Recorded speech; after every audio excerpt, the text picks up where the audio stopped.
Imagine lying on your deathbed, your loved ones gathered around you, their faces heavy with sorrow, their voices trembling as they whisper prayers. They hold your hand tightly, hoping to keep you in this world just a little longer. But deep within, you feel it, the undeniable pull, the slow unraveling of life itself. The warmth of your body begins to fade. The weight of your chest grows heavier with each breath, until suddenly there is silence. In that instant, your eyes no longer see what theirs see. The world of the unseen opens before you, and what you encounter will either be peace beyond imagination or terror beyond comprehension. The journey begins with that final breath, a moment that no soul can escape. To those left behind, it seems like you have merely closed your eyes, slipping into eternal sleep. But you are not asleep. You are awakening to a reality far more vivid and overwhelming than the life you once knew.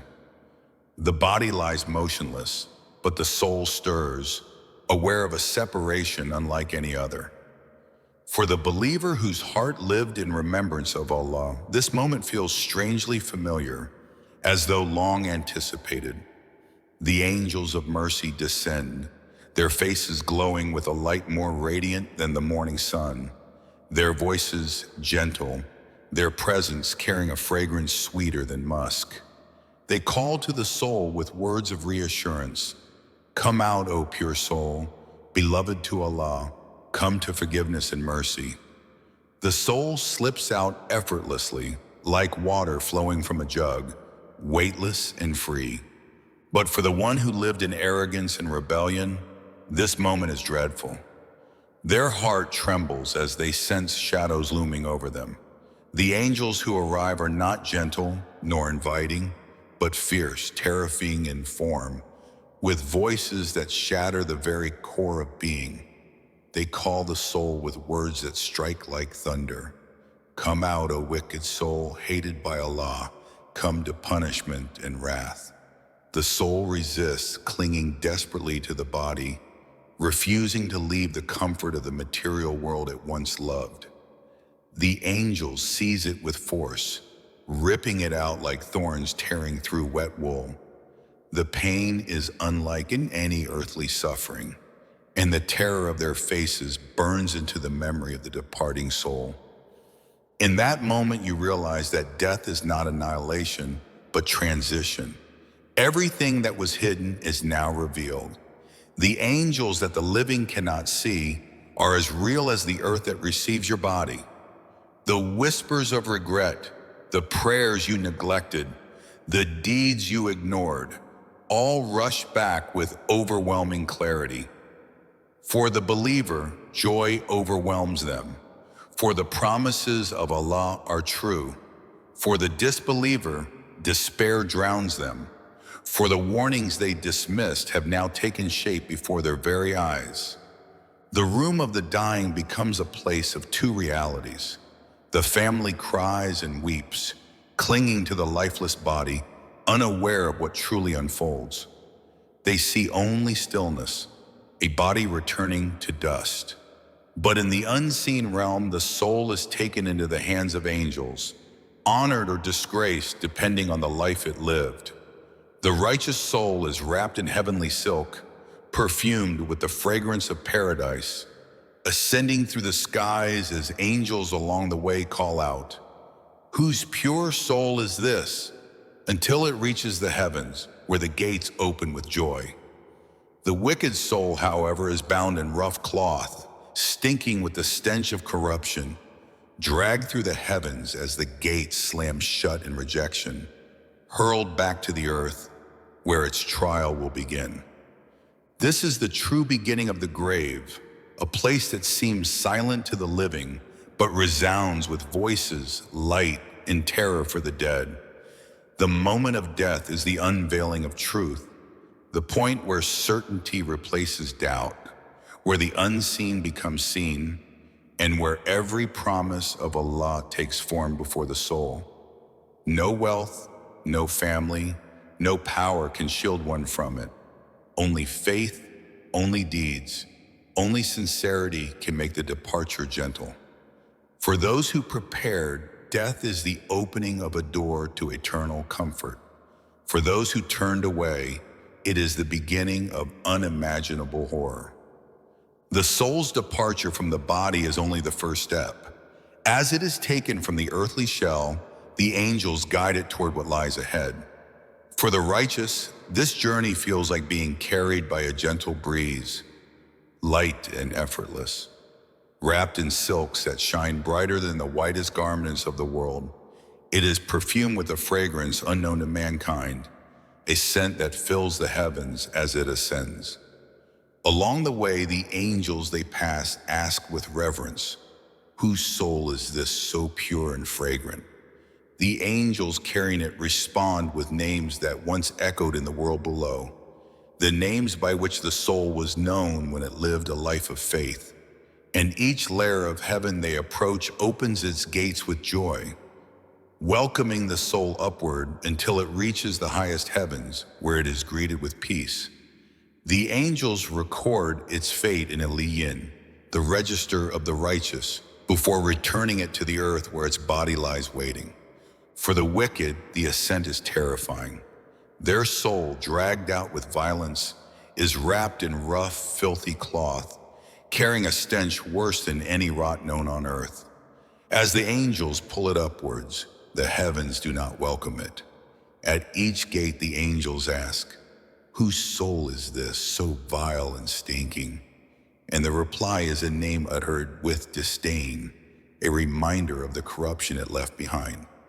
When they attempt to pass through, the gate slams shut, and the soul is hurled back down, cast away like a weight rejected by the heavens.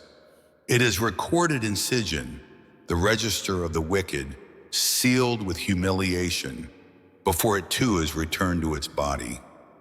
Once the soul is returned to the body in the grave, the world of the unseen fully reveals its reality. What to the living is only silence, a mound of soil, and a body laid to rest, to the dead becomes the arena of questioning. Two mighty beings, dark and awe-inspiring, approach the soul, Munkar and Nakir. Their voices thunder like rolling storms, and their gaze pierces deeper than any earthly stare. They ask questions that cut to the very essence of faith. Who is your Lord? What is your religion?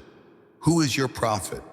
The righteous answer with ease, their tongues steady, their hearts firm, for they lived in remembrance of these truths. My Lord is Allah, my religion is Islam, my prophet is Muhammad. The grave opens with light, expanding as far as the eye can see, a window to paradise displayed before them. A breeze of comfort enters, and the fragrance of jannah fills the space, wrapping them in serenity until the day of resurrection. But for the disbeliever and the hypocrite, the trial is unbearable. Their tongues falter, their hearts tremble, and they stumble with confusion. To the question of the Lord they mutter in despair, I do not know. To the question of religion, their voice collapses into silence. To the question of the prophet, they shake with terror, unable to speak his name. The grave closes in, pressing tightly from every way until their ribs crush together. A window to hell opens, blasting them with its heat and stench. The darkness is suffocating, the torment unending, and the soul is left in despair, awaiting the final judgment that will only bring greater horror. Time in the grave is unlike the passage of time in the world. For some, it feels like the blink of an eye. For others, like an eternity. The righteous rest as though in the most peaceful sleep, unaware of the centuries passing above them. Their bodies may decay, but their souls are enveloped in divine mercy. They are shown their place in paradise morning and evening, so that anticipation soothes them, filling their hearts with hope. The wicked, however, are not granted rest. Their torment continues. The grave becoming a pit of fire, their anguish increasing with each reminder of what awaits them. They see their seat in hell displayed day and night, their regret multiplying with every glimpse, knowing they can never escape. The life of the grave, known as Barzakh, is a world cut off from the living, yet more real than the life we cling to. In this unseen realm, the soul begins to taste the reality of its choices. The prayers offered or neglected, the charity given or withheld, the truth spoken or denied, all weigh heavily here. The righteous are visited by figures of beauty, representing their good deeds, who bring them joy and companionship. They sit beside them, calming their fears and assuring them of what is to come. For the wicked, hideous figures appear, embodying their sins, bringing terror and mockery. They remind the soul of the life it wasted, the arrogance it held, the warnings it ignored. The grave is not empty. It is alive with consequences. The angels are present. The unseen companions arrive. And the soul, whether in bliss or torment, begins to realize the eternity that lies ahead. The comfort of the righteous is not without awe, for they know that the day of judgment is still to come, and only then will their fate be sealed forever. The torment of the wicked is not yet the full punishment, but a glimpse, a taste, a shadow of what is to unfold. The Barzakh is a waiting place, a realm of truth where the masks of worldly life fall away and only the reality of one's deeds remains. It is at this stage that the cries of the dead cannot be heard by the living, though if they could, no one would bury their loved ones. The prophet described the grave as either a garden from the gardens of paradise or a pit from the pits of hell, and in that truth lies the destiny of every soul. Each person, whether king or beggar, strong or weak, lies in the same soil, stripped of wealth, stripped of pride, judged only by the sincerity of their faith and the deeds they carried out in the brief span of life given to them. The trumpet will be blown, and with it, the entire order of existence will shatter. Mountains will tremble and collapse like scattered dust. Oceans will boil over and merge. The sky will split apart, and stars will fall like extinguished lamps. The earth, which for ages bore the steps of humankind, will shake violently as if rejecting the sins committed upon it. Every fortress, every kingdom, every palace will crumble. Nothing will stand against the command of the Almighty. The sound of the trumpet will not be like any sound known to man. It will pierce through every layer of existence, reaching into the depths of the seas, the heights of the heavens, and the hearts of all creation. Life itself will collapse into silence, and every living being will perish. After the first blowing, the world will enter a state of silence so absolute that even time will feel suspended. Centuries will pass without a heartbeat, without a breath, without a whisper.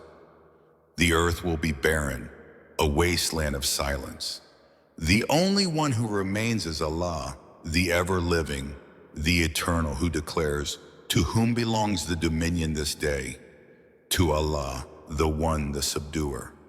Then, when He wills, the trumpet will be blown a second time, and life will surge back into existence. The ground will split open, and the dead will rise. Graves will eject their occupants. Bones will be clothed with flesh, and every soul will be reunited with its body. The sea of humanity, from the first of creation to the last, will stand upon the plain of resurrection. Kings and peasants, prophets and tyrants, believers and disbelievers, all equal, all barefoot, circumcised, all stripped of worldly coverings. The terror of this moment will make even prophets exclaim, "Myself, myself," as they seek safety. Mothers will abandon their children, brothers will flee from one another, and friends will scatter, each consumed with their own fate. The earth of resurrection will be unlike the earth once known. It will be flat, white, and vast, stretching endlessly, with no landmark, no mountain, no tree. The sun will descend close, its heat unbearable, and mankind will drown in sweat according to their deeds. Some will be ankle deep, some knee deep, others swallowed to their chests, and some completely submerged. The cries of fear and desperation will rise like waves, for the day of judgment has begun. The scales will be set, immense and precise, weighing every deed no matter how small. Nothing will escape. A word uttered in truth or in falsehood, a glance cast in purity or in sin, a coin given in charity or withheld in greed, all will be placed upon the balance. For the righteous, their good deeds will shine, outweighing their faults, and their faces will glow with light. For the wicked, their sins will drag them down, heavy and suffocating, their faces darkened with despair. Records will be handed out, and those who receive theirs in the right hand will rejoice, proclaiming their salvation, while those who receive theirs in the left hand will cry out in terror, wishing they had never been born. The prophets will testify, the angels will testify, even the very earth will testify against or in favor of those who walked upon it. The bridge, thinner than a strand of hair and sharper than a sword, will stretch across the abyss of hell. Every soul must pass over it. For the believers, their faith and deeds will be their light, guiding their steps swiftly and safely across. Some will cross in the blink of an eye, some like the wind, some like galloping horses, while others will stumble but still make it through.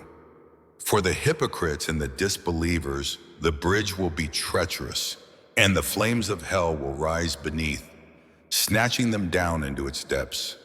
The cries of the damned will echo as they fall, while the saved will look ahead to the promise awaiting them. At the gates of paradise, immense and radiant, angels will stand in ranks, their voices filled with joy as they welcome the righteous. Peace be upon you for what you patiently endured. How excellent is the final home. The gates will open, revealing gardens beneath which rivers flow. Palaces more magnificent than the grandest palaces of the world, and light more radiant than the sun. The believers will enter, greeted by youth who never age, beauty that never fades, and a life without toil, without pain, without sorrow. They will recline on thrones adorned with jewels, served with a house of pure drink that cause no harm, feasting upon fruits and meats in abundance, accompanied by companions of perfect form and radiant joy. Every wish will be granted, every dream fulfilled, for this is the eternal reward. But the greatest delight will not be the rivers, nor the gardens, nor the palaces, but the vision of their Lord. When the veil is lifted and the believers behold the face of Allah, a joy unlike any other will fill their hearts, a bliss greater than all of paradise itself. Their eyes will never tire, their souls will never desire anything beyond it. This is the ultimate fulfillment, the true meaning of reward. For the dwellers of hell, the reality is the opposite. Its gates will slam shut behind them with thunderous finality. Flames will roar, chains will drag, and boiling water will scald. Their food will be bitter thorns and burning pus, their drink a molten liquid that tears their insides apart. The guardians of hell, stern and merciless, will remind them of the warnings they ignored, the prophets they denied, the arrogance they carried. Their cries for relief will be answered with silence, their pleas for death rejected. For in hell there is no end, only eternity. The day will separate truth from falsehood, faith from hypocrisy, obedience from rebellion. Every soul will stand before its Creator, and justice will be served in perfection. Those who believed and strove will find mercy far greater than their deeds, and those who denied will face justice far more exact than they ever imagined. Eternity begins here, paradise for some, hell for others, and the world of testing closed forever. When the gates of paradise swing open, the radiance that spills forth is unlike anything ever seen by mortal eyes. It is not merely light, but a harmony of colors and brilliance that no painter could capture. A glow that softens the soul and removes every trace of sorrow. The believers step forward, guided by angels whose faces shine with serenity. Each step into paradise feels as though centuries of hardship dissolve into nothing. The air carries a fragrance sweeter than musk, a perfume so subtle yet so overwhelming that one breath alone is enough to make the heart tremble with joy. Rivers of crystal water flow gently at their feet, alongside streams of milk that never spoils, honey that glistens with purity, and wine that does not intoxicate but uplifts the spirit. The sound of these rivers is like music, weaving melodies that echo in the soul. As they walk further, they encounter gardens beyond imagination. Trees stretch high into the heavens, their trunks glistening like gold, their leaves shimmering like emeralds. When a believer desires a fruit, the branch bends gracefully to offer it, fresh and ripe, without effort or toil. Palaces rise in the distance, vast and radiant, built not of stone or clay, but of bricks of gold and silver, their walls adorned with pearls and precious stones. Inside these palaces, carpets softer than clouds spread across the floors, and thrones encrusted with jewels await their occupants. The light within is not from torches nor the sun, but from the very mercy of Allah, illuminating every corner. The believers recline upon their thrones, clothed in garments of silk woven with threads of gold. Their face is youthful and flawless. There is no hunger, no thirst, no fatigue, no illness. Every word exchanged is gentle, filled with love, free from lies, arrogance, or harm. Companions, radiant in beauty and purity, greet them with laughter that soothes the heart. Families long separated are reunited, their bonds restored without bitterness or grief. Imagine a child lost in the world, now running into the embrace of their mother, or a husband and wife once torn apart by death, now meeting again with eternal joy. The gatherings are endless, filled with stories, songs of praise, and eternal companionship. Food is brought forth in abundance, platters of fruits unknown to the earthly tongue, meats prepared to perfection, and drinks served in crystal goblets. Each taste is unlike the last, for in paradise, repetition does not exist. Every bite is new, every sip brings a joy deeper than before. Servants, eternal youths, move gracefully, offering cups and dishes with smiles radiant as the dawn. No one grows weary, no one grows full, for in paradise, enjoyment is endless, and desire is always fulfilled without burden. And yet, even amidst these wonders, the believers know that there is a gift beyond all these treasures. A voice calls out, a voice more majestic than any music, saying, "O people of paradise, are you pleased?" They reply with one voice, "How could we not be pleased when you have given us what you have given and saved us from the fire?" Then the voice answers, "I will bestow upon you something greater." And then comes the moment when the veil is lifted and the believers behold the face of their Lord. In that instant, the gardens, the rivers, the palaces, all seem pale before the majesty of that vision. Their hearts overflow with a joy so complete that they would trade every jewel of paradise just to gaze a little longer. It is a moment beyond words, beyond time, beyond imagination, the true reward, the ultimate fulfillment. But while the dwellers of paradise revel in bliss, the reality of hellfire unfolds with unrelenting horror.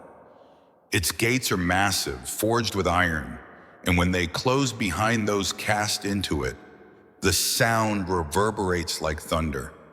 Flames rise like mountains, black smoke curls into the sky, and the heat is so intense that the very skin melts away, only to be restored so that the punishment continues.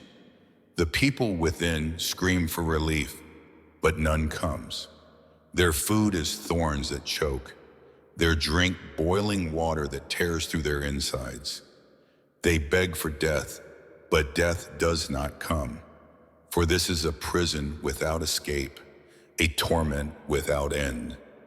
The keepers of hell, mighty angels without pity, stand as guardians.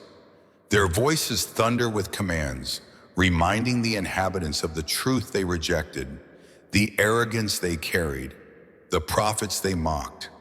Chains drag across the ground, heavy and merciless, binding the damned in humiliation. Fire engulfs them, and every time they think the flames have subsided, they surge again with greater intensity. They call upon Allah to remove the punishment. But Bodli's response comes, taste the punishment for what you used to do. The contrast is unbearable, the cries of the damned echoing in the distance, while the songs of the blessed resound in eternal joy. Some who once walked side by side in the world now find themselves separated by an unbridgeable gulf. The righteous look upon the tormented and remember the warnings they once heard, the choices they once made. Gratitude fills their hearts, for they have been saved by the mercy of their Lord, not by their deeds alone. As eternity stretches forth, paradise remains fresh, ever renewing, without boredom, without decay. Hell remains relentless, unyielding, with no hope of relief. The decree of Allah is final, His justice absolute, His mercy boundless to those who believed, and His punishment unending for those who denied. The story of mankind concludes here, in the eternal separation of light and darkness, joy and sorrow, reward and punishment, forever. And so the journey of the soul reaches its final station. The trials of the world, the tests of patience, the fleeting eyes and fleeting sorrows, all fade away before the eternal reality. Some find themselves in gardens where no eye has ever seen, no ear has ever heard, and no heart has ever imagined, where every moment is bliss renewed, and where the ultimate joy is to behold the face of their Lord. Others are cast into the fire whose heat does not lessen, whose torment does not end, where regret burns deeper than the flames themselves. Between these two abodes lies the truth of every promise revealed, every warning sent, every reminder spoken. It is here that the veil of worldly illusion is torn apart, and the human being sees with clarity what they once ignored, that life was but a brief passage, a single breath before eternity. Those who lived with faith and righteousness awakened to eternal reward, while those who turned away faced the consequences of their denial. The story of mankind ends, but the decree of Allah endures, eternal and unchanging. And as the eternal chapters unfold, one truth stands above all. To Allah belongs the beginning, the end, and everything in between.